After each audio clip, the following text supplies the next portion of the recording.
दिल्ली विधानसभा का जो परिसर है, ये परिसर एक ऐतिहासिक बिल्डिंग है। जब कलकत्ता से अंग्रेजों के जमाने में जब कलकत्ता से दिल्ली राजधानी ट्रांसफर की गई थी, तो उस वक्त ये बिल्डिंग बनाई गई थी 1912 में। इस बिल्डिंग में 2022 में तत्कालीन स्पीकर श्री रामनिवास गोयल जी के प्रयास से ये पता चला कि एक कोने में एक फांसी घर था। उस फांसी घर में स्वतंत्रता सेनानियों को फांसी दी जाती थी। स्पीकर साहब ने, तत्कालीन स्पीकर साहब ने मुझे एज चीफ मिनिस्टर बुलाया कि इसको हमें टूरिस्ट्स के लिए खोलना चाहिए ताकि लोग इससे प्रेरणा ले सकें। हमने उसका इनॉग्रेशन किया।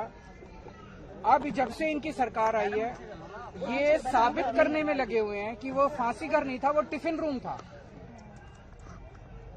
मैं समझता हूं कि स्वतंत्रता सेनानियों का इससे बड़ा अपमान नहीं हो सकता।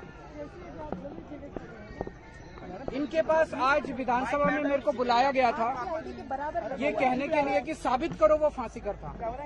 तो मैंने कहा वो उस टाइम के स्पीकर साहब ने सारी जांच करने के बाद किया था, लेकिन मैंने कहा आप ये मेरे को बताइए कि आपके पास क्या सबूत है कि टिफिन रूम था, ये फांसी। इनके पास कोई सबूत नहीं।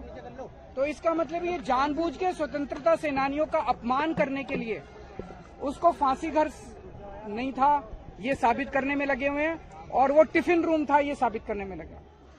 पर मेरा अपना ये कहना है, आज जब से बीजेपी की सरकार आई है 1 साल से, मैंने अंदर इनको यही कहा, मैंने कहा दिल्ली का बुरा हाल हुआ पड़ा है, दिल्ली वाले रो रहे हैं, दिल्ली वाले वापस आम आदमी पार्टी की सरकार को याद कर रहे हैं। चारों तरफ दिल्ली में कूड़ा ही कूड़ा है, पोल्यूशन का बहुत बुरा हाल है, सड़कें टूटी पड़ी हैं, मोहल्ला क्लिनिक बंद किए जा रहे हैं, अस्पतालों में दवाइयां नहीं मिल रही हैं, पानी के हजारों रुपए के बिल आ रहे हैं, बिजली के हजारों रुपए के बिल आ रहे हैं, बिजली की कटौती हो रही है, चारों तरफ हाहाकार मचा हुआ है। मैंने कहा तुम्हारे को केवल एक ये मुद्दा मिला है टाइम खराब करने के लिए, केवल इसी के लिए तुम कर रहे हो। मैंने कहा जरा सा संभालो, दिल्ली को संभालो। दिल्ली के बारे में बात नहीं, मैं मुख्यमंत्री था, पूर्व मुख्यमंत्री, 10 साल में मुख्यमंत्री रहा, मेरे को भी थोड़ा एक्सपीरियंस है।